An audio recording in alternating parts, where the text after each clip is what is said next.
how to send a message in TikTok Lite. So let's see in this video. Before moving forward, make sure to like this video and subscribe our channel. So let's begin. First of all, you need to open up your TikTok Lite app.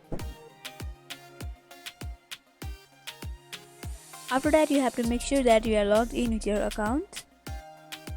After you are logged in, you have to tap on the inbox option, which is right next to the profile in the right hand side.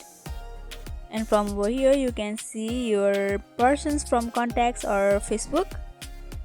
So you have to select the person whom you want to send the message, but before sending message you have to make sure that you have followed to that person and that person also follow you, then only your message will be delivered. So for messaging, you have to tap on the person's profile and you'll be able to see the message option, so you have to tap on that. And here there is a send message option, so you have to tap the message over here and you can send. If that person follows you, then only your message will be sent. So by following this simple step, you can send a message in TikTok Lite. So hope this video was helpful.